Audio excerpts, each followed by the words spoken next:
tardes. Vamos a dar inicio a esta conferencia.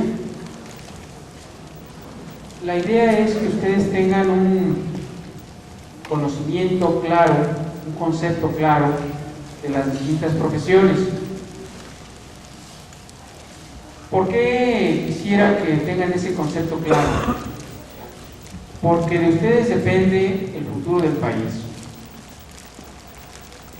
Siempre se ha dicho que el futuro de un país está en su juventud, pero si la juventud no está bien ubicada profesionalmente, eso va a repercutir después, posteriormente. A grado tal, por ejemplo, de que les dirían, hoy se dio la noticia en el INEGI, que en el mes de septiembre estuvieron quedándose sin empleo 4,000 personas diarias. Es terrible que mi papá pierda su trabajo. Imagínense 4,000 personas diarias, es muchísima gente. Que mi madre pierda su trabajo, que mi hermano pierda su trabajo, es algo que se lleva en la conciencia, por un lado, no tener con qué alimentar a la familia, y por otro lado, es una frustración. Porque eso, ¿qué tiene que ver eso con el hecho de que ustedes tengan un concepto claro? Miren, la vocación profesional es el lugar de servicio a la sociedad que desempeña cualquiera de nosotros. Si yo tengo una vocación y no la ejerzo, estoy estudiando otra cosa, me preparé para otra cosa distinta, no voy a dar lo mejor de mí, y si no doy lo mejor de mí, no estaré disfrutando mi trabajo y por tanto estoy corriendo el riesgo de que yo sea un desempleado. ¿Por qué? Porque me va a faltar estímulo, me va a faltar motivación, me va a faltar ese coraje para hacer las cosas. Yo estoy seguro que Beethoven tenía la vocación y por eso se esforzó tanto a grado tal de llegar a ser Beethoven. Y a lo mejor, no yéndonos lejos, sino Amalia Hernández, una persona que se entregó a lo que estaba haciendo. Y así podríamos hablar de muchos otros personajes, que les aseguro que esa persona que tiene vocación no pierde su empleo. Entonces es importantísimo que ustedes se percaten de esto y que además lo transmitan a sus amigos, a sus compañeros. Actualmente 1 de cada 2 de los que entran a la universidad desertan. 1 de cada 2. Y lamentablemente de cada generación de mexicanos, el 92% son desertores escolares. De cada 1,000,000 de mexicanos, 921,000 personas son desertoras escolares. Cifras terribles. Ahí está la Secretaría del Trabajo allá afuera. Le pueden pedir datos de cuánta gente está ejerciendo bien su primer empleo. Nosotros hicimos un estudio junto con la Secretaría del Trabajo y de la Secretaría del Trabajo nos dieron este dato. El 93% de los que van a pedir su primer trabajo no saben hacer nada. Entonces va muy de la mano la cifra del 92% de desertores con 93% que no saben hacer nada. Entonces es importantísimo que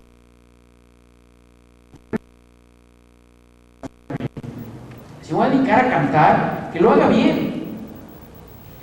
Bien, no hay regaño, es sencillamente que ustedes sean conscientes de este paso tan importante. Bien, vamos a empezar. Ya recuerden ustedes que primero se llega a la esencia de la profesión. El segundo paso es conocer las semejanzas y diferencias. Y el tercero es el mundo laboral.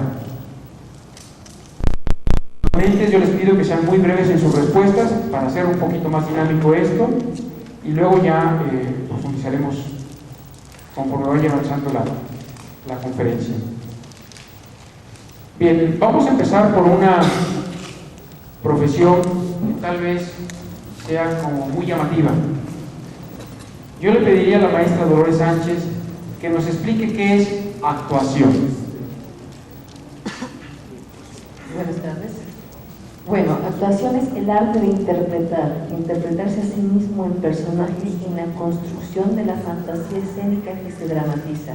Esto es, tener la capacidad de exponernos en un texto y ante un público el cómo y el por qué hacemos las artes en este lado, en el foro, para qué sirven y cómo las proyectamos. Es el trabajo de la persona como intérprete en su capacidad de herramientas y capacidades personales, provocativas y propositivas para interpretar mejor en la escena. Lo que hacemos es contar historias, falacias o verdaderas que interpreten y propongan al público una manera de expresar en una dirección y bajo una propuesta a la sociedad. Maestra, ¿podría ahora resumir esto que me acaba de mencionar, por favor? Actuar es interpretar en el escenario una verdad hacia un público. Perfecto, muchas gracias. ¿Y qué es canto? Maestra Nimbe Salgado Cervantes. Bueno, pues el canto es emitir vocalmente sonidos que sean agradables para el ser humano,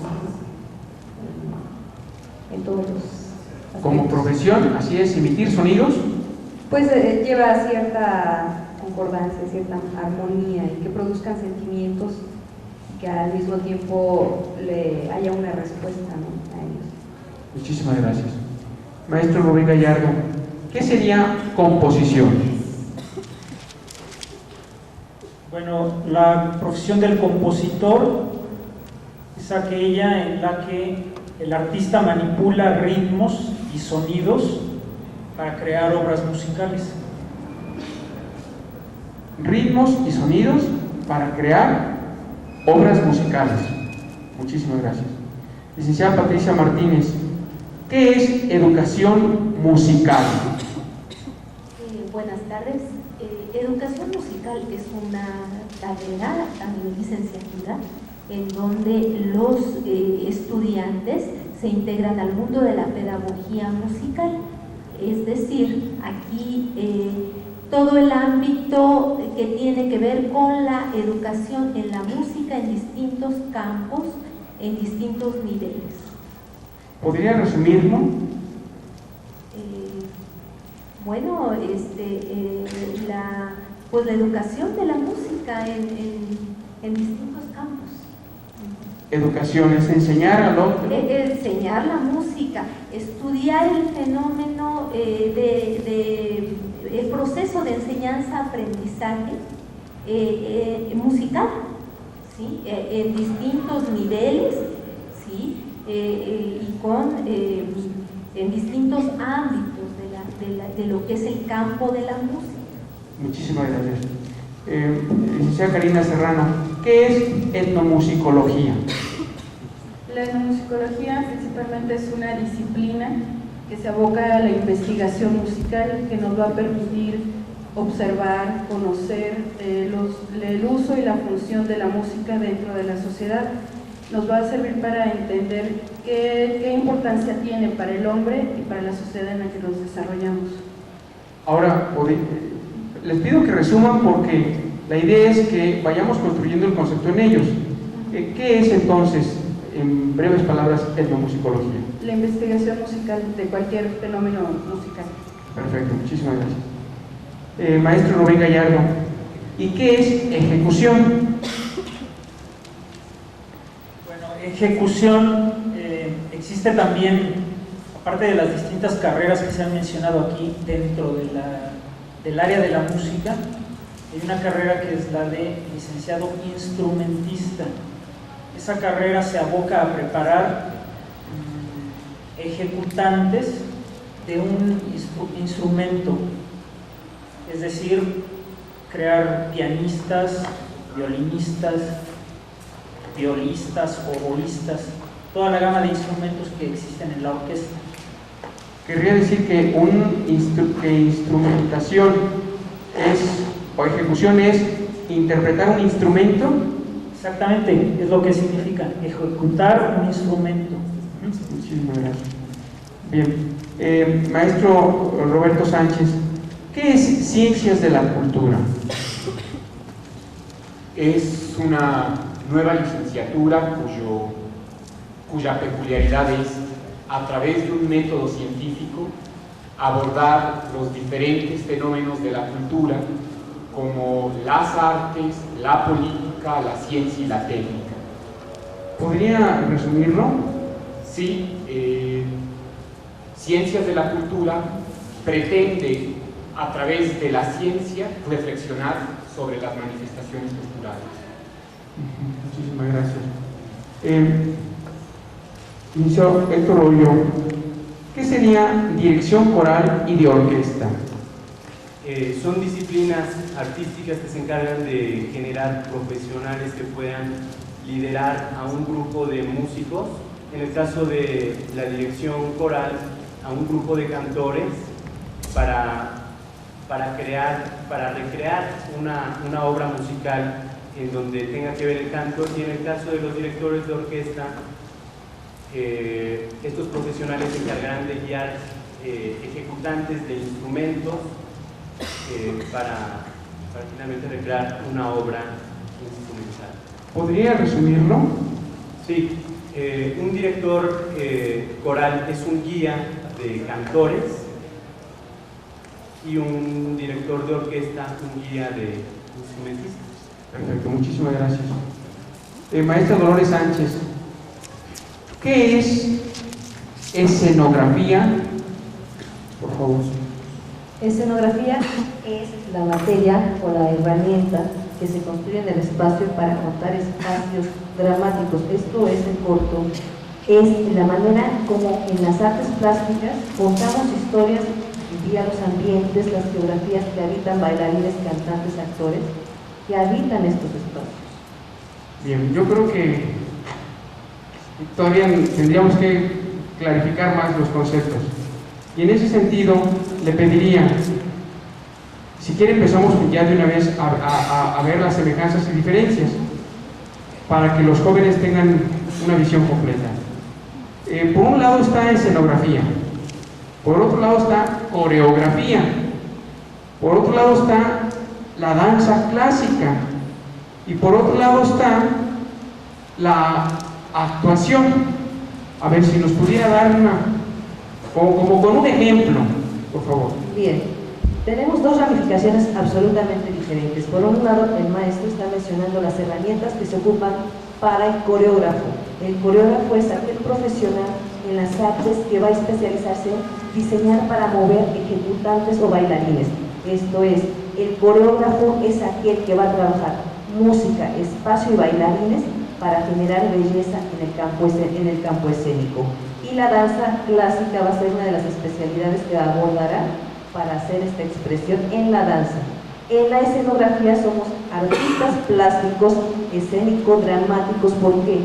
Porque de un texto, de una música, de una voz, de una historia, contamos en plástico, en volumen y forma, cómo son estos espacios que estamos construyendo, qué características tienen y qué ambientes lo conforman.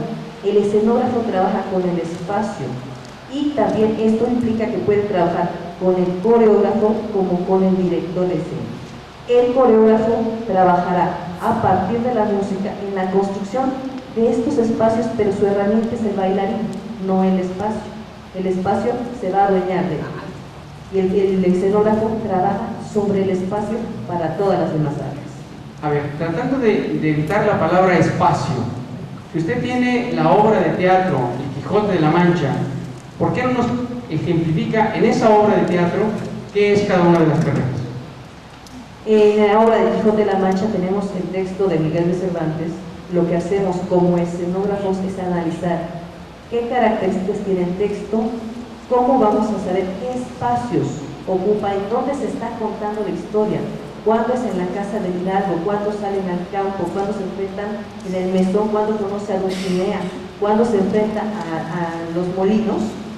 Estos son los espacios que habita el Quijote. Eso es lo que hace el escenógrafo, detectar esos espacios y llevarlos a la realidad escénica.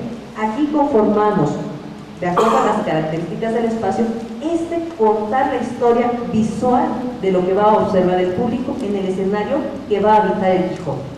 En el caso de la danza, vamos a rescatar los momentos de expresión corporal dancística en donde se puede ver involucrado el Quijote danzando en ese espacio, que es lo que hará el coreógrafo. Bueno, yo todavía tendría mis dudas en razón de que ellos lo tengan claro. Entre escenografía ya vimos que son lo que ponen ahí. El decorado. El decorado. El coreógrafo, ¿qué sería? El que domina, el director del baile. El director del baile. Sí. El que dice dónde debe estar tu Quijote, dónde debe estar Dulcinea, y dónde se van a mover estos bailarines que los van a acompañar. Ese es el coreógrafo. Ese es el coreógrafo. Ajá. Y la danza misma, pues es los que están danzando ya ahí. Es la expresión propia del trabajo del coreógrafo. Entonces, si una persona estudia danza clásica, ¿qué es lo que estudia? ¿A bailar? Es que hay dos especialidades. Está el ejecutante, que va a estudiar para eso, para ser un ejecutante profesional de la danza, y su cuerpo es la herramienta con la que se expresa. El coreógrafo es una especialidad arriba. Va a conocer de los modos, los estilos y las formas de cómo trabajar con ese ejecutante para trazar los movimientos sobre todo el espacio, el tema o la obra que va a representar dancísticamente. Y entonces ahí donde estaría actuación. Actuación es una herramienta independiente de que podemos tener actores que bailen, pero es raro que tengamos bailarines que actúen, porque las herramientas son diferentes. El ejecutante bailarín, su herramienta básica es el cuerpo. El actor va a trabajar con su gestual, su voz, su expresión corporal, y en algunas ocasiones se les va a requerir de que manejen acrobacia o danza. Entonces no es que sean más ni menos completos, son vocaciones diferentes. El individuo, cuando asume su vocación, tiene que estar muy consciente de qué es lo que desea expresarle al público, su herramienta corporal, y a través de toda esta corporalidad dominar y participar del espacio escénico en una comunicación con el público y decirle: soy yo con mi cuerpo quien se presenta en la danza a demostrarles lo que soy y siento. El actor además va a construir un personaje en tema sobre el cual va a girar, va a prestar su voz, su expresión corporal, su gesto, sus movimientos hacia la herramienta de un director, en la cual va a proponer personajes. Perfecto, yo creo que vamos a dejarla descansar. Bien.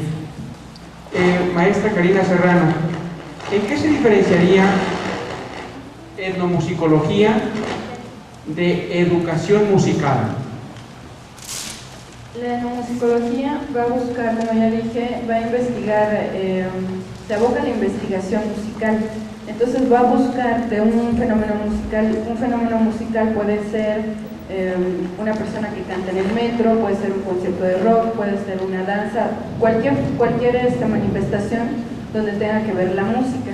Entonces un etnomusicólogo va a tratar de llegar a por qué se toca esa música, tratar de responder todas las preguntas: por qué, cuándo, dónde, a qué horas lo hacen.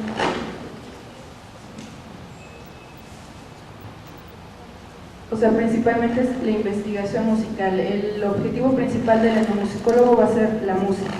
Y a diferencia de una persona que estudia educación musical, se va a preparar para enseñar a los profesores cómo enseñar la música. Entonces, educación musical es enseñar. ¿Y etnomusicología? Es la investigación de la música. Entonces, un etnomusicólogo puede ser un educador musical porque ha investigado. No totalmente. No, porque se aboca principalmente al fenómeno musical, y un educador musical se va a abocar a estudiar, a profesionalizarse en cómo impartir la música, en cómo enseñarla. Muy bien, muchísimas gracias. Maestro Rubén Gallardo, ¿y la diferencia entre ejecución y composición cuál sería? Bueno, básicamente el intérprete o el ejecutante se dedica, digamos, unas 8 horas o 10 horas diarias a tocar su instrumento, a preparar un repertorio. Digamos, un pianista tiene que montar las sonatas de Beethoven, y eso, bueno, son 32 sonatas, puede llevarle toda la vida, ¿no? Y lo que hace él cuando una vez que termina se dedica a dar conciertos, ¿no?, de piano. En cambio el compositor se dedica a estudiar la música, pero estudiarla internamente, estudiar la estructura, estudiar, bueno, cómo está hecha esa sonata de Beethoven, por qué nos gusta o por qué hay unos momentos que suenan muy tensos o por qué hay unos momentos que suenan más agradables. Y a partir de estudiar cómo está hecha la música de los grandes maestros, puede uno también crear la música propia. ¿Querría decir que Beethoven era compositor o era ejecutante o eran las dos cosas, por ejemplo? Bueno, él realmente era de todo, porque era muy buen pianista, era también muy buen compositor y dirigía sus propias obras también, era director de orquesta también. Muchísimas gracias. Licenciada Lourdes Arroyo, aquí se ha mencionado metiéndonos dentro de una obra de teatro, que la coreografía es como el director de todo lo que tiene que ver con el mundo del baile, de la música, de la danza. Que la escenografía es lo plástico que nos ponen por detrás para recrear el ambiente, y que la danza misma es el instrumento que hace, que lleva la belleza de un baile en relación al cuerpo de la persona que está ejecutándolo. ¿Usted querría decir algo más en relación a la coreografía?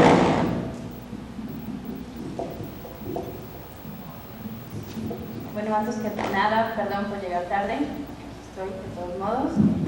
En cuanto a coreografía, yo lo que les puedo decir es que nosotros tenemos los elementos para poder acomodar de forma plástica, visual, musical y en movimiento la idea del director que requiere.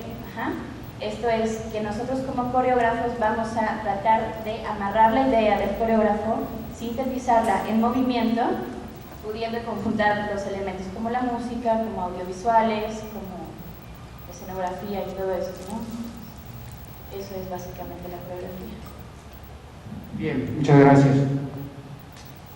Respecto a dirección coral y de orquesta y composición y ejecución, ¿qué nos podría decir más, maestro Héctor Hoyo Serrano? Bueno, el compositor genera una idea musical y esa idea musical es interpretada por algún tipo de ejecutante. Un director de coros, al igual que un director de orquesta, es un ejecutante. La diferencia es de que su ejecución la va a expresar a través de otros músicos, en el caso del director de coros, a través de otros cantantes, a quienes les va a hacer llegar su idea sobre la obra y valerse de ellos para realizarla. Y un director de orquesta a través de instrumentistas, como ya lo he mencionado. Bien. Licenciada Patricia Martínez, en relación a educación musical, composición, canto, ejecución, ¿usted como educadora musical enseñaría todas esas cosas, tanto ejecución como composición como canto? Bueno, el licenciado en educación musical debe de tener elementos de lenguaje musical. El licenciado en educación musical aprende a interpretar algún instrumento musical, aprende a cantar, lleva alguna clase de composición, pero hay que aclarar que todas sus asignaturas están dirigidas hacia la pedagogía, hacia el proceso de enseñanza-aprendizaje, ya sea de la música, ya sea dentro de un sistema escolar formal o bien fuera de él. Entonces, querría decir que usted, como educadora musical, enseñaría a un maestro de instrumentistas, enseñaría a un maestro de canto, enseñaría a un maestro de composición a transmitir esa enseñanza. Sí, básicamente el licenciado en educación musical se ocupa de la manera de transmitir la enseñanza musical, ¿verdad? Y se ocupa del estudio de la problemática en distintas áreas de la música. Usted corregiría a estos profesionales, les enseñaría a ellos a que transmitan bien su arte. Ajá, en la parte pedagógica, sí, más no en lo que corresponde a lo propio de su disciplina. Entonces ustedes son más bien pedagogos en el mundo de la música. Así es. ¿También son pedagogos en el mundo de la danza? No, para nada. No. Bueno, hay una parte importante de la música, que, bueno, la música es movimiento de alguna manera, ¿no? Entonces, pues sí se relaciona, vaya, con la danza. Actualmente la licenciatura en educación musical contempla alguna materia optativa, por ejemplo, como expresión corporal, en donde se incorpora y se trata de integrar la cuestión del movimiento y la música y el aprendizaje, y cómo es importante a través del movimiento aprender la música. Muy bien, muchísimas gracias. Licenciada Lourdes Arroyo, ¿usted querría añadir algo más en relación a este mundo de la enseñanza? Bueno, en el campo de la danza hay muchísimas vertientes, hay muchas variantes en cuanto a danza. Dentro de un mismo estilo, como podría ser la danza contemporánea, se encuentran varios estilos, varias técnicas, y hay diferentes formas de abordar la danza, tanto como ejecutante o intérprete, como mencionaban hace rato. Tanto en la música como en la danza también existen las personas que interpretan o que ejecutan movimientos. Y también existimos las personas que dirigimos, que somos los coreógrafos, que en este caso sería como un compositor de música. Entonces, bueno, pedagógicamente hablando, el coreógrafo debe tener esta sensibilidad para poderle transmitir a su intérprete o a su ejecutante lo que necesita sacar de él en cuanto a movimientos, en cuanto a emociones, en cuanto a sensaciones, para que integrado en el intérprete se pueda transmitir al público. Entonces, por ahí podría ser la labor pedagógica de un coreógrafo o de un bailarín. Bien, aprovechando que usted tiene el micrófono, en relación al mundo de la danza clásica, ¿qué más podría decirles a los jóvenes? El mundo de la danza clásica, bueno, es, como todos sabemos, es ir representando, bueno, ya llevo muchísimos años de estar representando civilizaciones antiguas de los reyes, y nació en la parte de Europa. Entonces, básicamente aquí en México son solamente las coreografías ya hechas. ¿Sí me explico? Esto es las personas que compusieron en su momento, las personas que utilizaron música, coreografía o lo que sea para la danza clásica, es normalmente lo que se interpreta en este momento en cuanto a danza clásica pura. Hay muchas como vertientes, nuevamente repito, y muchos enlaces. Entonces, por ejemplo, ahora la danza clásica se conjunta con la danza contemporánea y entonces hace el neoclásico, que es un conjunto de las dos técnicas. Por otro lado, tenemos también la danza contemporánea sola, que se puede conjuntar, por ejemplo, con el folclore, que se puede conjuntar con el español, con infinidad de cosas. Como coreógrafo, uno puede tomar todos los elementos dancísticos para acomodarlos de la mejor manera posible o de lo que nosotros queremos. O sea que aquí no importaría el estilo de danza específico, se puede utilizar cualquier tipo de técnica. Muchísimas gracias. Maestro Roberto Sánchez, ¿qué nos puede decir usted en relación a la profesión de Ciencias de la Cultura y todas las demás artes que estamos viendo en este momento? Bueno, Ciencias de la Cultura, entre otras cosas, estudia a través de la hermenéutica las manifestaciones artísticas. Esto es tanto las artes plásticas como la música, como las artes escénicas, intentando interpretar y comprender por qué se manifestaron, y es únicamente desde el plano teórico. Nunca profundiza en las técnicas de cada una de estas manifestaciones artísticas. Simplemente indaga por qué el hombre tiene la necesidad de manifestarse a través de las artes y los límites de cada una de las artes al momento en que el hombre manifiesta sus sensaciones. Entonces, realmente estudiar ciencias de la cultura es quedarse en el mundo de la teoría respecto a las artes, porque ciencias de la cultura no se limita al fenómeno artístico. La cultura es mucho más amplia que el fenómeno artístico, pero no se queda en la teoría de la licenciatura en ciencias de la cultura.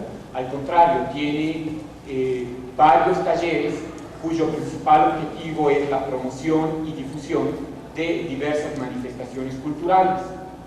Muchísimas gracias. Ahora pasamos a otro mundo que tal vez sea algo que les llama la atención a los jóvenes, o al menos a los papás de los jóvenes, porque si van a decir que vas a estudiar, perdón que lo diga así, coreografía, te vas a morir de hambre, o como instrumentista o en educación musical. Pues yo creo que es un punto clave que tendríamos que analizar. Licenciada Karina Serrano, ¿usted cree que haya trabajo para alguien que egrese de etnomusicología? Trabajo sí lo hay bastante, y los lugares donde se emplea uno como etnomusicólogo puede ser dentro de la docencia, en las diferentes instituciones de la SEP, en el INBA, en las escuelas de bellas artes, también puede ser en las fonotecas, por ejemplo del INA o del Centro Nacional de las Artes, del Colegio de México, donde haya algún acervo fonográfico, y cualquier actividad que tenga relación con la música, básicamente. Para estudiar etnomusicología, ¿necesita uno antes de saber ser ejecutante de algún instrumento?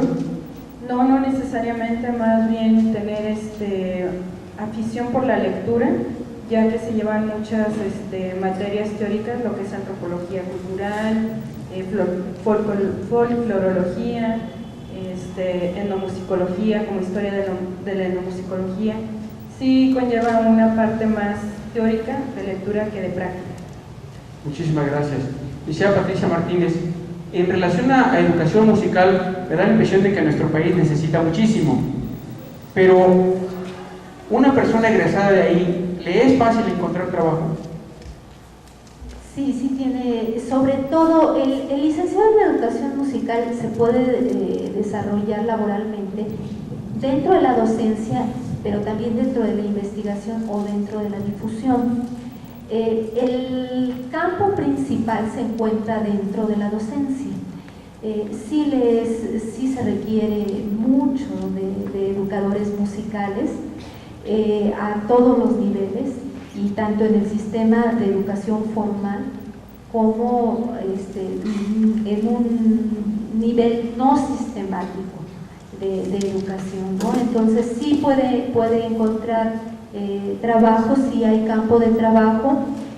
También otro de los campos que se requiere mucho y que es poco explorado es el del diseño curricular.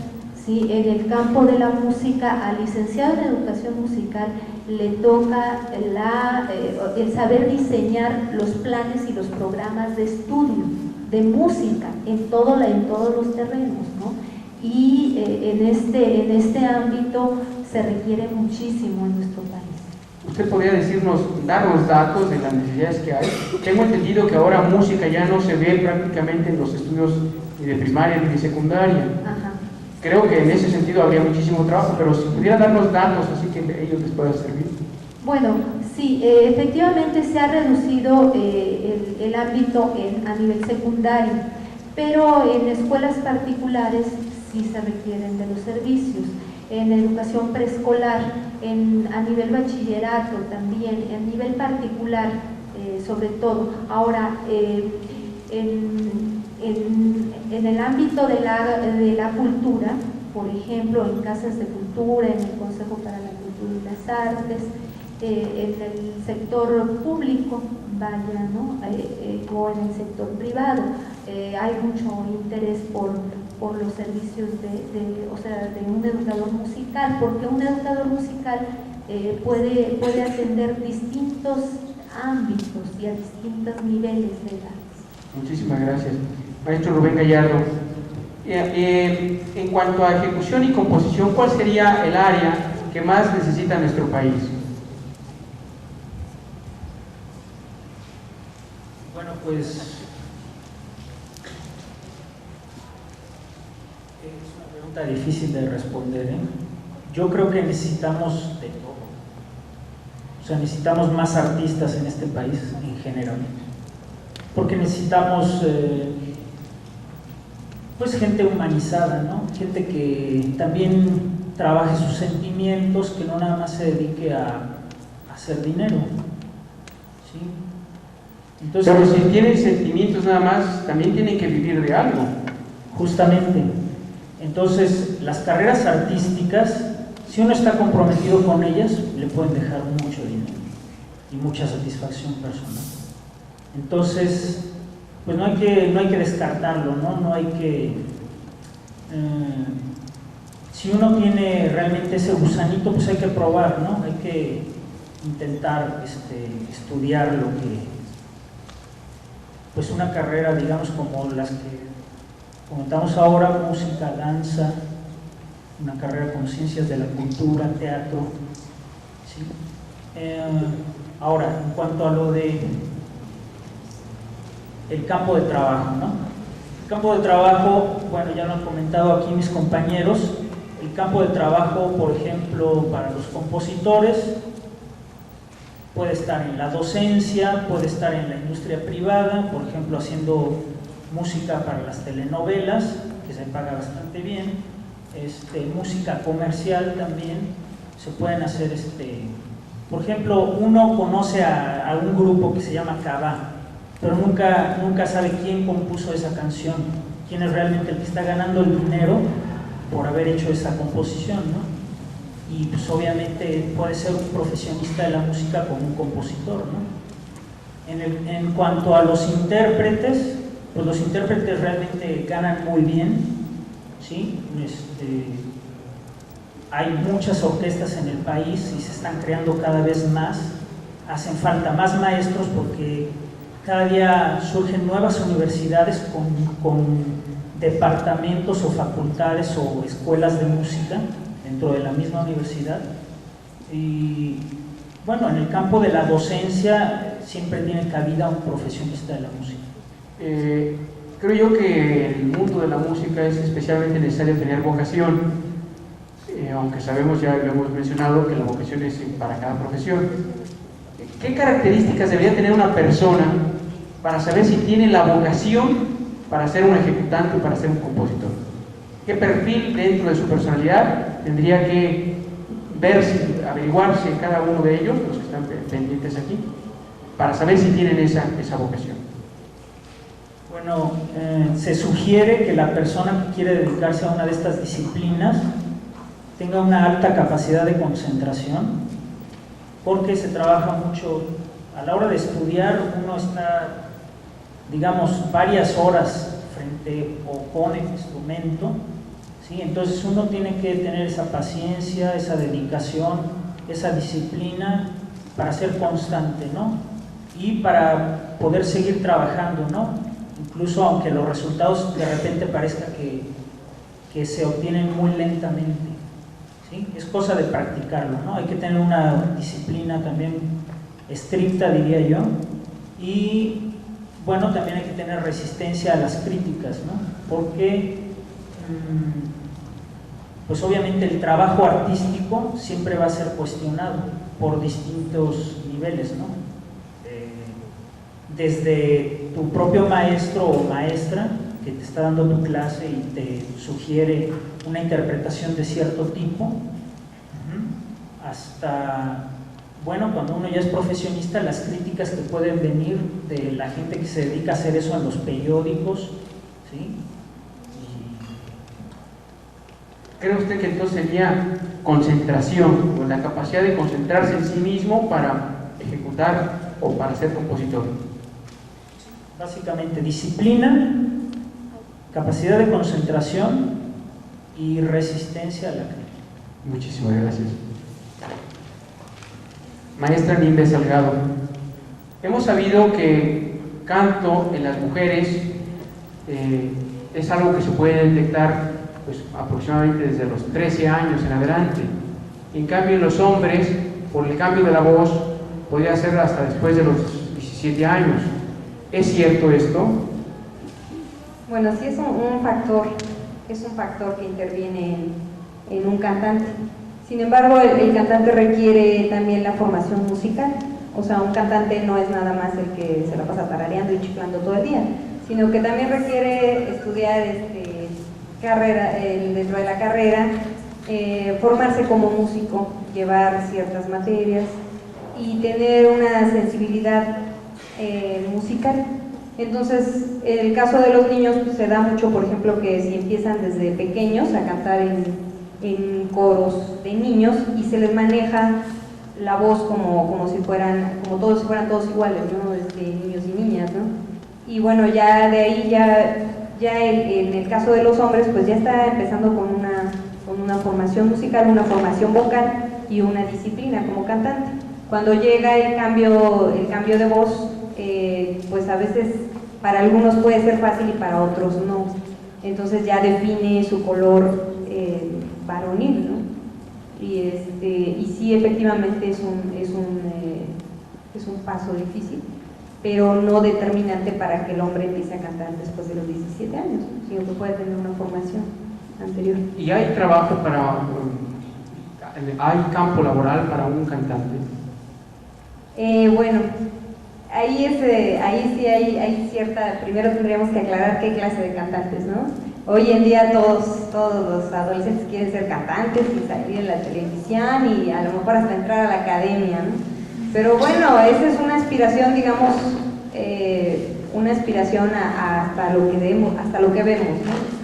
Lo que principalmente tenemos al alcance pues es la tele, ¿no? Lo que vemos rápido es la academia, ya yo quiero cantar, yo quiero brincar ahí en la televisión, ¿no? Pero vaya, una carrera ya de canto implica otras cosas, como les decía, una formación musical, aprender a tocar un instrumento, aprender a explotar la voz a su máximo, de acuerdo al tipo de timbre que tengamos, de acuerdo a nuestras facultades, y no vamos a la finalidad del cantante de que está estudiando formalmente, pues no es precisamente producir muchos discos y vender muchos discos, ni tampoco que un micrófono te pueda arreglar todos tus errores, sino que tú tengas la facultad de proyectar musicalmente, de alcanzar sonidos sin necesidad de un volumen, sin necesidad de un micrófono. Esto es la diferencia, ¿no? Entre un cantante que está ahorita vendiendo discos. También, bueno, otra de las cosas es que realmente en México no hay una cultura del canto, ¿no? Del canto, como se diría, de un canto formal. Es más bien viene esto de una tradición europea y de otro, digamos, no precisamente en México se ha dado. La formación también exige aprender idiomas para interpretar las canciones en otros idiomas, las canciones de los clásicos que podríamos llamar. Entonces, por eso yo me atrevo a decir que en realidad no hay un gran campo de trabajo. Los cantantes estamos dirigidos hacia diferentes opciones porque tenemos que comer también. Y bueno, los que tienen una proyección principalmente ha sido internacional, ¿no? Ya como solistas, hablando de solistas. Hay trabajo en los coros, que son muy pocos coros profesionales los que hay en México. Y hay trabajo como solistas, pero realmente actualmente es una élite, está muy cerrado y es difícil tener esa opción. Muchísimas gracias. Maestro Héctor Hoyo Serrano, en relación a la dirección coral y de orquesta, usted nos decían anteriormente que están creándose muchas orquestas. sí hay posibilidades de que haya trabajo para un egresado de esta profesión. Bueno, antes me gustaría decir que una de las virtudes, de los requisitos que debe tener alguien que se quiere dedicar a la dirección es ser necio. Como principio, si podríamos decir que hay muchas más orquestas que hace 5 años o que hace 10 años, pero las orquestas que había hace 10 años quizá eran 30 en todo el país. Ahora, a lo mejor, en el caso más alentador, son 200. Y eso está hablando de que por cada 500,000 habitantes hay una orquesta. Y también podemos ver que no las 500,000 personas que estadísticamente corresponderían para cada orquesta van a los conciertos. Entonces, yo creo que el panorama, francamente, es exclusivo para necios, para gente que obtiene una satisfacción del hecho de dirigir y que además pudiera ser el gestor de una nueva orquesta. Aunque, bueno, hay más que hace 10 años, decía, se requieren muchísimas más que las solo 200 que hay en todo el país. El campo laboral es un poco restringido, pero tampoco hay muchos profesionales que se dediquen a la dirección. Entonces, se puede decir que el campo laboral puede ser amplio, pero si uno mismo lo quiere. Muchísimas gracias. Bien, vamos a pasar a las preguntas para que los jóvenes profundicen ya en cada uno de sus cuestionamientos. Yo les voy a pedir a ustedes que usen el micrófono, que lo peguen lo más posible a la boca, de tal forma que se escuche perfectamente bien el sonido.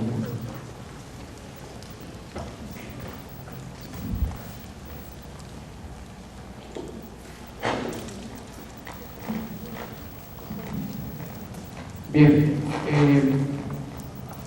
vamos a esperar a que les lleguen los micrófonos.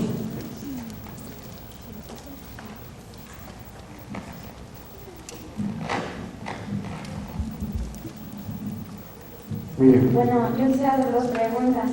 En el caso de la carrera de canto, ¿qué perfil tendría que tener la persona? O sea, obviamente igual tiene que saber cantar, todo eso, pero también tiene que haber una educación en la voz.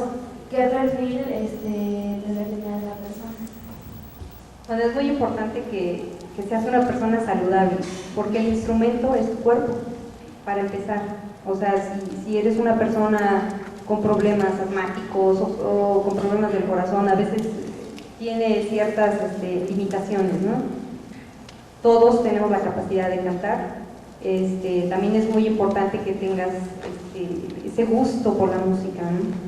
Y esa ambición por explotar tu voz a lo máximo, no por imitar, sino por explotar tu voz y encontrar todos los caminos que puedes hacer con ella, todo lo que puedas hacer con ella. Eso es algo así muy importante. Yo creo que tener esa chispa de buscar, de indagar en mi voz, qué puedo hacer con mi instrumento, es básicamente lo que necesitas, ¿no?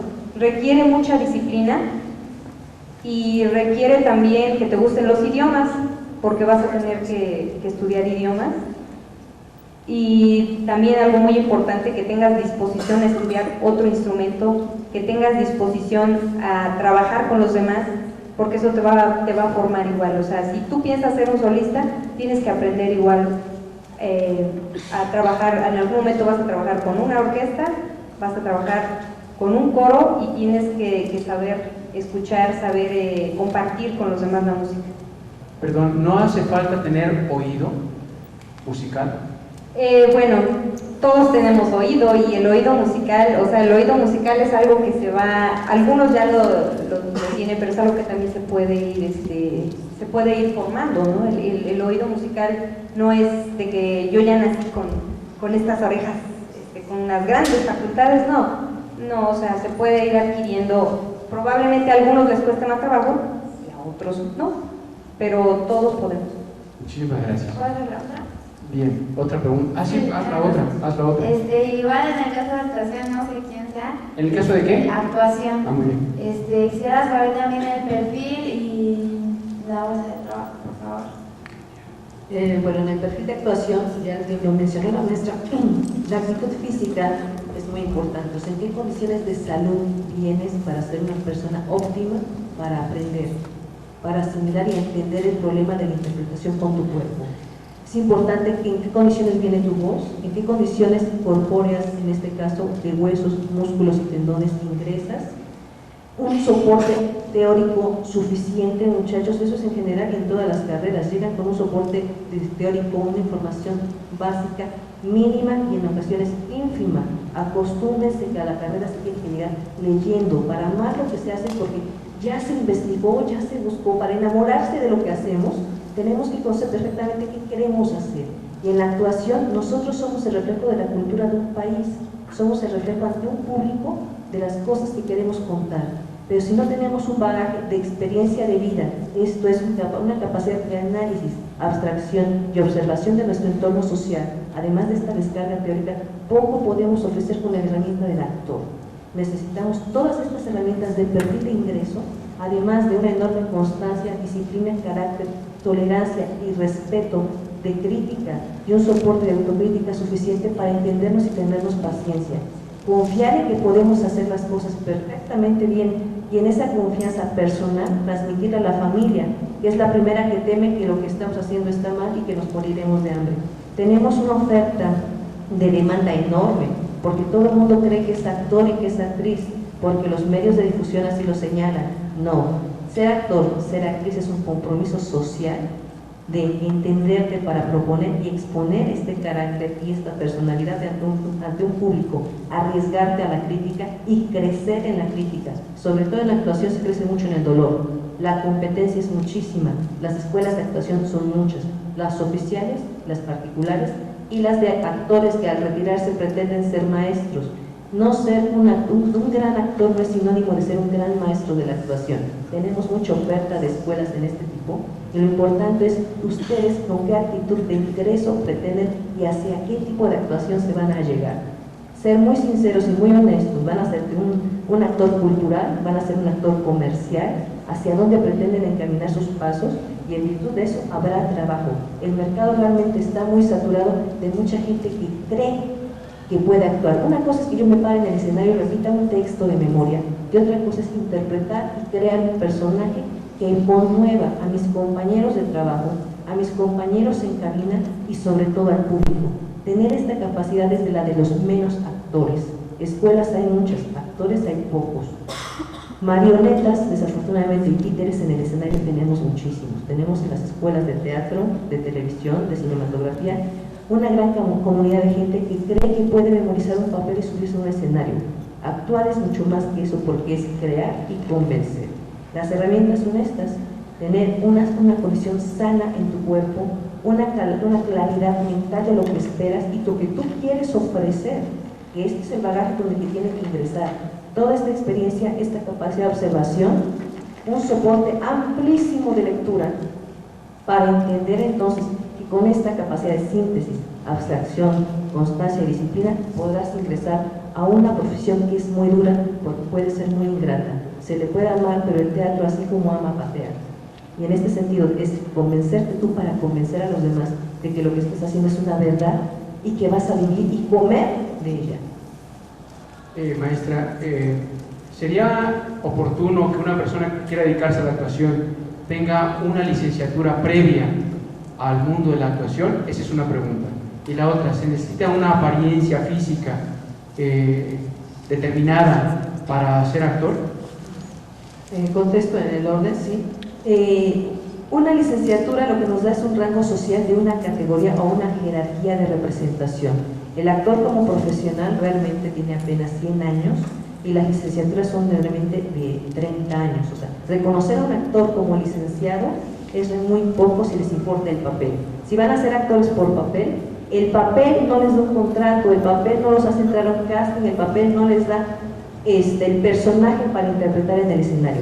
Sí es importante tener el documento porque en la actualidad y con la cultura, el sistema globalizado de enseñanza, sí es importante tener un documento que nos reconozca como un profesional Ya existe esta posibilidad en la actuación, tenemos licenciados en este caso en actuación, y técnicos en actuación, pero lo importante no es el grado académico, ese va a depender de ustedes, insisto, su soporte de bagaje teórico adquirido a lo largo de toda su enseñanza desde la preescolar hasta la licenciatura, más el bagaje de aportaciones, lo que le va a dar el carácter de profesionalización. Es un cambio y es una actitud. No importa si es licenciado, si es técnico, o como dicen unos, vienen exactamente porque creen que tienen el talento y solamente con su propia presencia y talento se va a dar esta seriedad y esa profesionalización. Salirse profesional al artista, actor, que cobra por la ejecución de su trabajo. En ese sentido se le llama profesional. Pero el documento que se les entrega a la hora de hacer estudios de profesionalización y especialización es lo que va a hacer la diferencia, porque hay un soporte más serio, más profundo, más constante y más dinámico en el esquema de enseñanza y proyección de toda esta aplicación del actor. Y en su segunda pregunta, si requiere unas características físicas determinadas. No. Belleza, por ejemplo. Hay instituciones que contratan o aceptan a alumnos por belleza.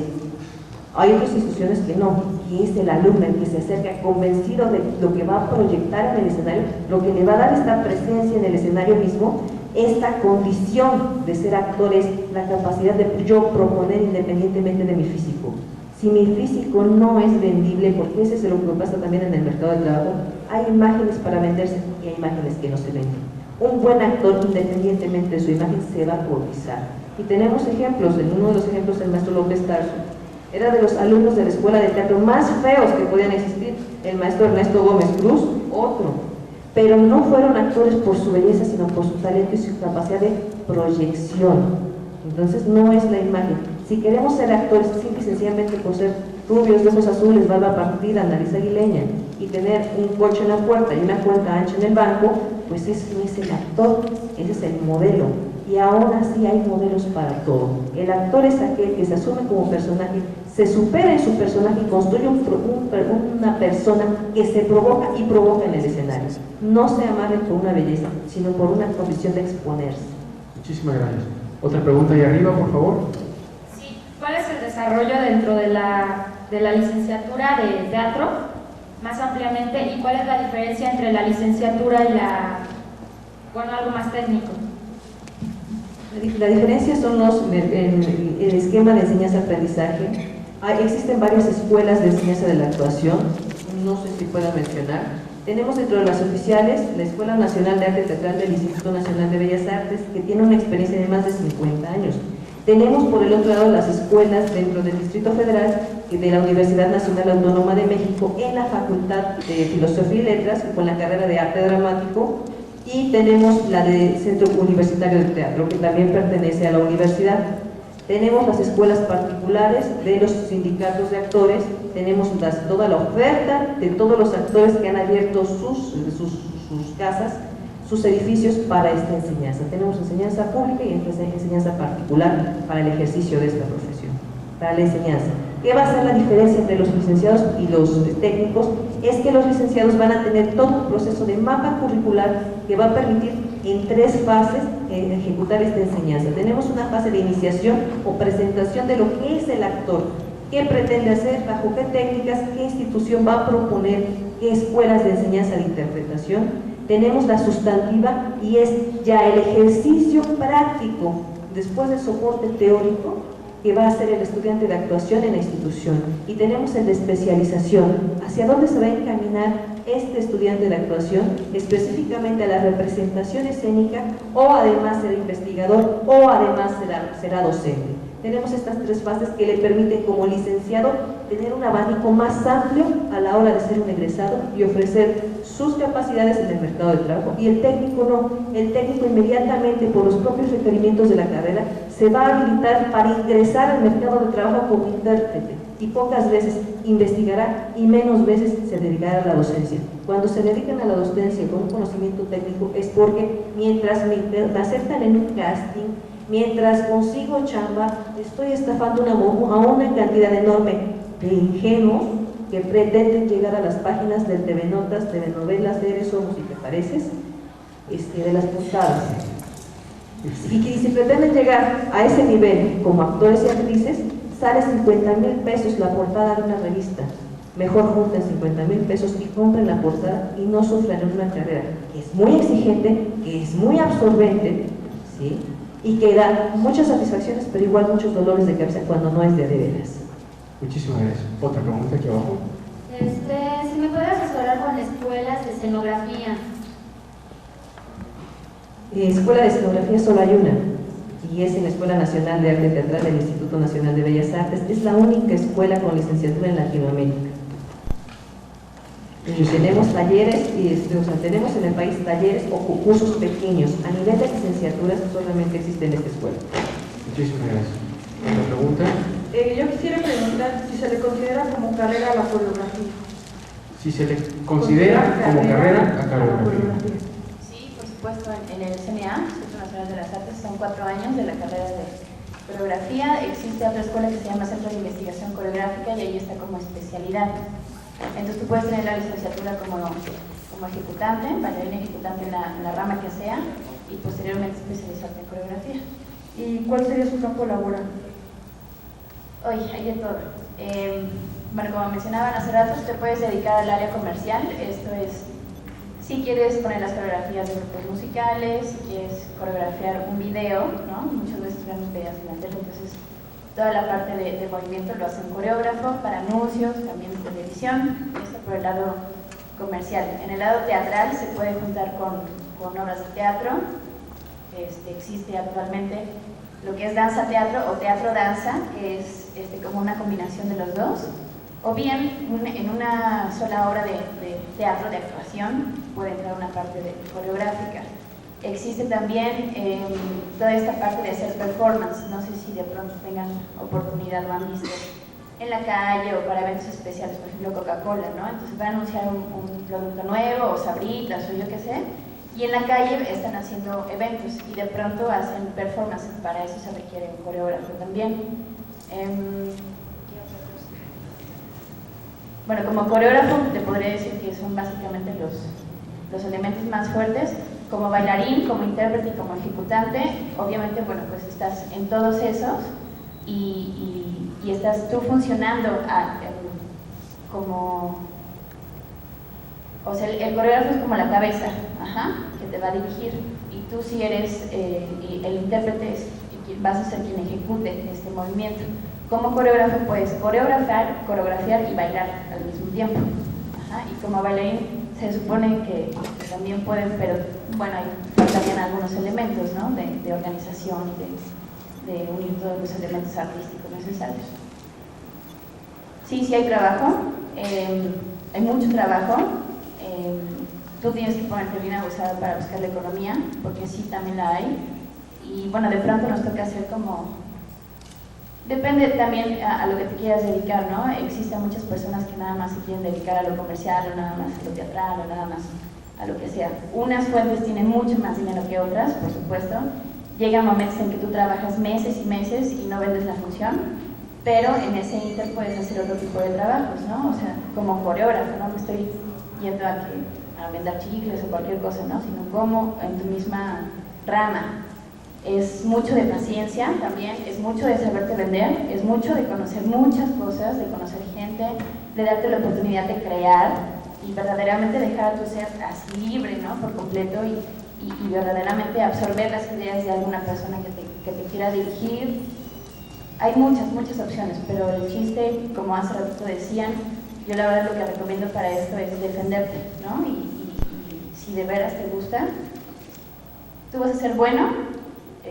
Cuando te gusta algo vas a ser bueno en donde sea. Y si tú buscas, yo en mi caso, si tú buscarías la economía, creo que no sería muy satisfactorio tu desempeño. Pero si buscas tu propia satisfacción personal, la economía y el dinero viene de por sí.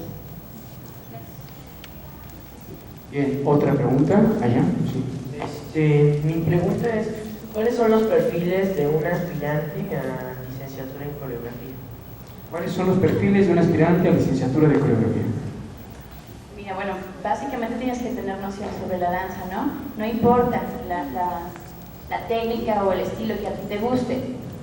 En el CICO, Centro de Investigación Coreográfica, que es el que les mencionaba hace rato, como especialidad, tú puedes venir incluso de una escuela de teatro, puedes venir de música y no tienes que ser específicamente bailarín ya formado. Ajá. Como este es un grado de especialidad, tú tienes nociones musicales, rítmicas, visuales, bla, bla, bla, para poder ingresar. En este tipo de especialidad lo único que se necesita son ganas. Sí te piden experiencia profesional en tu rama, ¿no? Me parece que son 2 o 3 años mínimo como formación profesional. Ahora, si lo quieres hacer como carrera, ahí sí físicamente hay un estudio que sea sano, que seas competente, flexible, hueso sano, salud, bla, bla, bla. Y aparte, bueno, pues te hacen exámenes musicales, te hacen exámenes de composición, qué tanta creatividad puedes tú hacer. Sin embargo, bueno, la creatividad obviamente le vas a dar soltura con las herramientas que te van proporcionando, ¿no? ¿Quisiera decir algo más en relación a esta pregunta? Las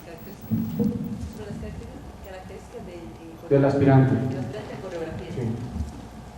Ya lo citó la maestra, insisto, igual necesitan concentración, paciencia, capacidad analítica, capacidad de comprensión, de síntesis, de abstracción. ¿Por qué? Porque trabajamos como la imaginación, pero nada más no es la imaginación al aire, sino es a partir de los conocimientos ya adquiridos a lo largo de la educación preparatoria, observación, análisis, ya lo manejado por la maestra, y la seguridad de que vas a marcar y dominar espacios escénicos, ya sea como este caso forales o callejeros.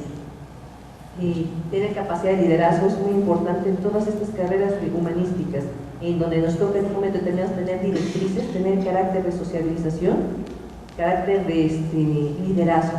¿Por qué? Porque confiando tú en ti vas a hacer que los demás también y te sigan. Muchísimas gracias. ¿Otra pregunta? Por favor. Yo quisiera saber cuáles son los distintos tonos de voz que puede tener una persona y si una persona puede dominar todos. ¿Y si una persona qué? Puede llegar a dominar todos. Bueno, hay casos excepcionales, ¿no? Tradicionalmente, la primera gran división de las voces es pues, las de hombres y las de mujeres, ¿no? O sea, obviamente que nosotros, incluso hablando, podemos distinguir quién es un hombre, quién es una mujer.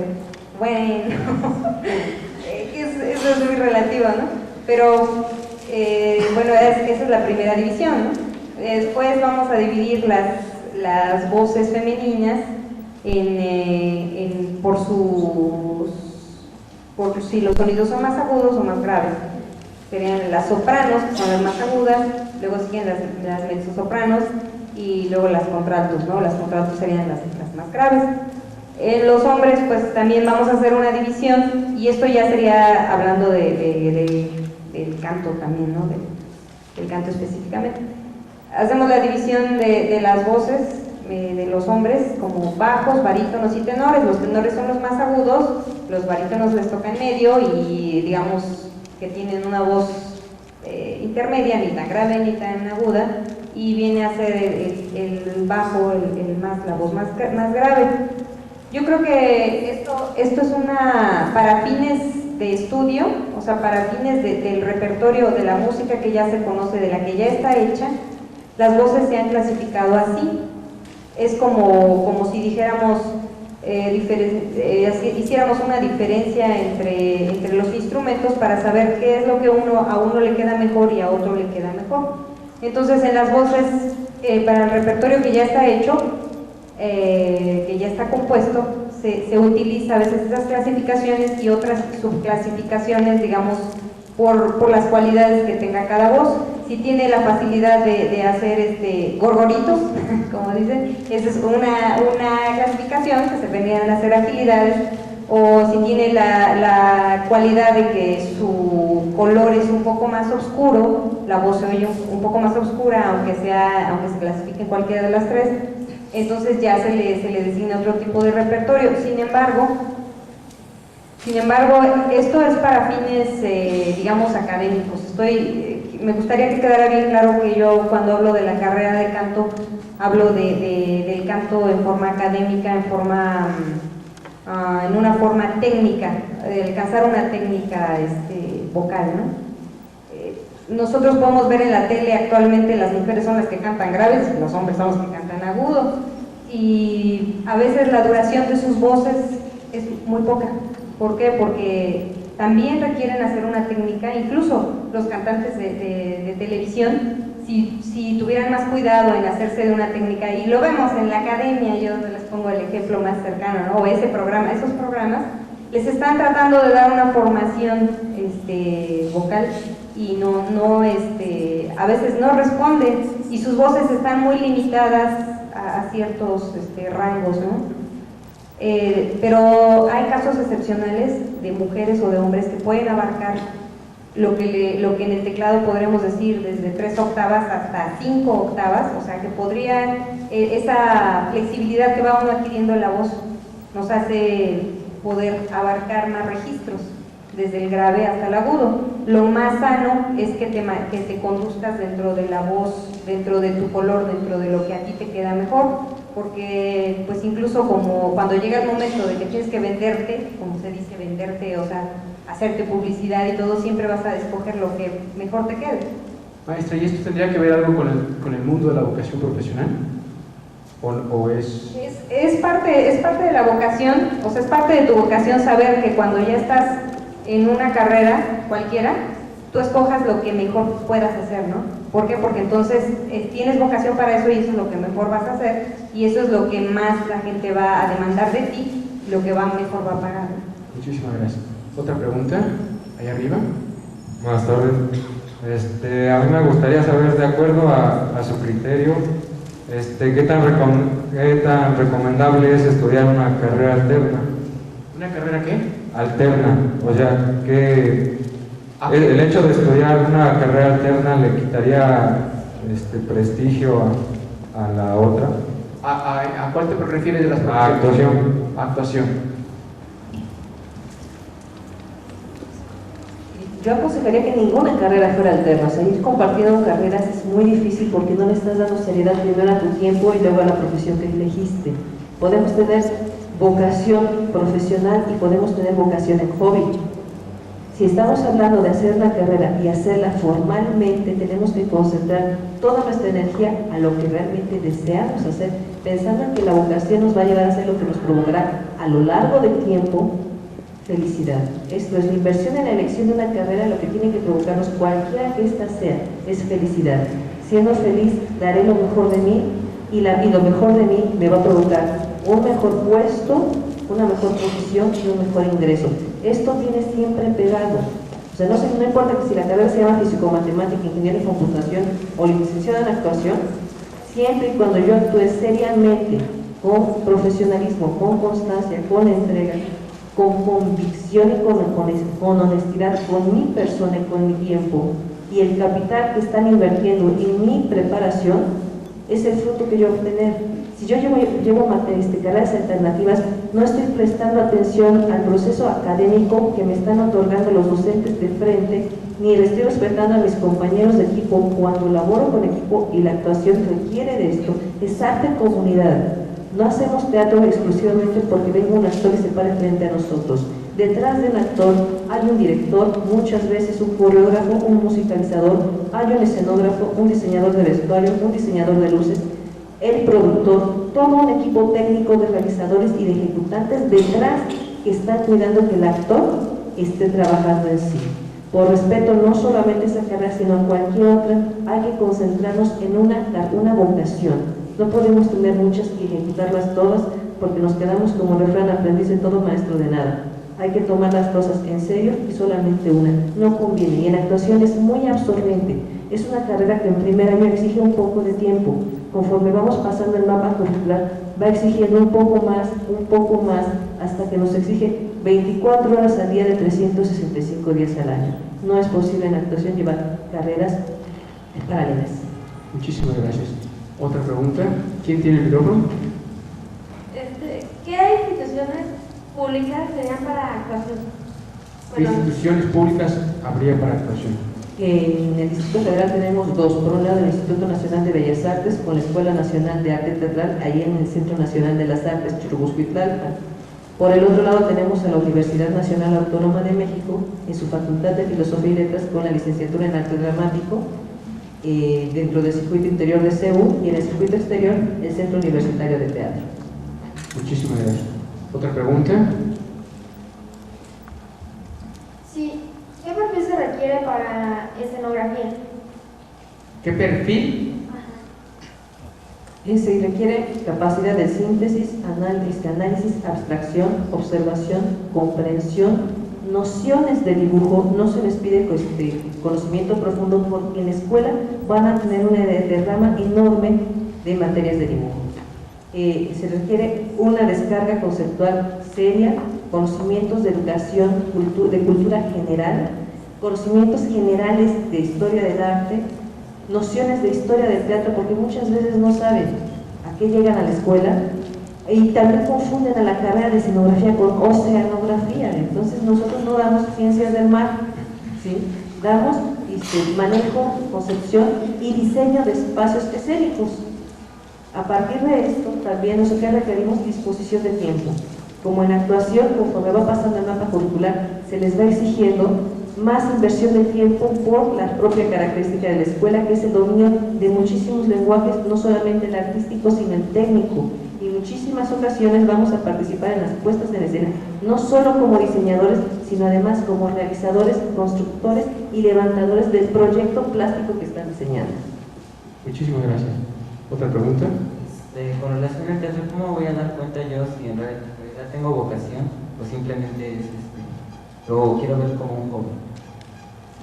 ¿Estás dispuesto a arriesgar tu tiempo de descanso, tu tiempo de vacaciones, tu tiempo de relaciones con pareja, tu tiempo de relaciones familiares, tus vacaciones, por aprender a leer correctamente, interpretar correctamente, asumir la crítica tuya y la de tus compañeros, la de tus maestros, la de la sociedad, la de tu familia? ¿Estás en la disposición de arriesgar todo por ser alguien que no te pertenece? ¿Estás dispuesto a arriesgar vida y salud por entrar a sudar en las tablas y ganarte el derecho de participar en ellas? Estamos hablando de vocación. Es el riesgo de todo. ¿Por qué? Porque todo te va a ser muy criticable. A lo mejor la familia el primer año te aplaude porque tenemos un niño artista, pero el cuarto año ya no te soporta. Y saliendo de la carrera, lo primero que dicen: papacito, ¿cuándo me traes dinero a la casa o cuándo empiezas a ser famoso? Cuando la fama, y eso se les dice el primer día de clases, yo generalmente a los alumnos les pregunto: ¿quién viene por fama? Algunos levantan la mano. ¿Quién viene por dinero? Otros más levantan la mano. ¿Quién viene por relaciones públicas? Otros levantan la mano. Y la última: ¿quién viene por ser actor o escenógrafo? Ahí es donde se desconciertan, porque los que tomaron las tres opciones les abro la puerta: señores, se equivocaron de carrera. En el caso de la actuación, sí, vivimos de la fama y las relaciones públicas, pero les toca ser enorme la vocación para demostrar lo que soy y lo que quiero hacer. Y en el caso de los escenógrafos, no vivimos en un país, aunque decimos que es un país de artistas, no es un país que tenga una educación cultural hacia los artistas. Entonces esto de la fama no nos llega. O sea, el escenógrafo, uno le pregunta: señores, ¿quién conoce a Alejandro Luna? Nadie. Y es uno de los escenógrafos más importantes de este país.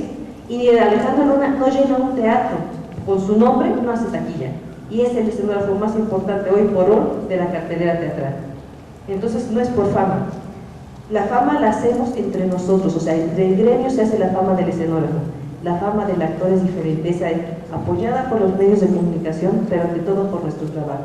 El que viene por dinero, indudablemente que con paciencia y constancia y tenacidad, todos los días, 24 horas, 365 días del año, y es en serio, no es comentario. Soy docente, pero también ejerzo la profesión. Si no se invierte esa cantidad de tiempo, vamos a ver resultados en unos 15 años. 15 años después de estar dándole todos los días, empezaremos a ver un rescate del crédito. Trabajamos por hacer un nombre, y ese nombre nos va a dar un dinero. Y este dinero empieza a ser abundante y solvente después de 15 años. Si tienen esta constancia, entrega y disciplina, van a tener función que hacer dentro del teatro. Yo quisiera preguntarles a los ponentes si tuvieran alguna anécdota algunos de ustedes, que tuvieran que ver con esa constancia, con esa fortaleza, con esa resedumbre, para aguantar lo que nos está diciendo la maestra. Si alguno de ustedes tuviera alguna anécdota que quisiera referirles, quisiera contarles, que en cuanto ustedes lo vean, me piden el micrófono. ¿Quién tiene el micrófono? Es para el compositor Rubén. Para la composición contemporánea, me refiero a la música electrónica, necesito aprender la música clásica, polifónica como base. Bueno, no necesariamente, porque existe el caso de mucha gente que en base a su constancia, a su disciplina, al amor que tienen a una profesión, en este caso a la música, pues han logrado hacer cosas bastante valiosas, ¿no?, dentro del campo de la composición, por ejemplo, ¿no? Entonces tú tienes, no sé, en el país hay muchos casos, ¿no?, de gente que lo admite, ¿no?, públicamente, dice, bueno, yo soy lírico, ¿no?, yo soy un músico que no tuve estudios profesionales, pero pues que tú los ves y son muy famosos y tienen mucho dinero, ¿no? Entonces, en ese sentido, no necesariamente necesitas toda la formación de la carrera.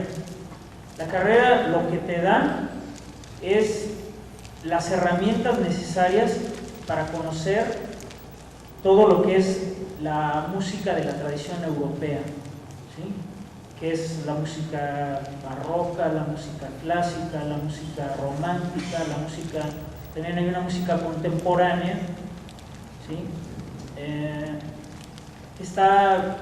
Lo que podemos decir que tiene en común es que utiliza los instrumentos europeos, como los instrumentos que vemos en la orquesta sinfónica, ¿sí? Y bueno, básicamente el perfil que se desarrolla en la Escuela Nacional de Música, que es donde yo estudié, es el perfil de un compositor de música académica o clásica, como se dice vulgarmente.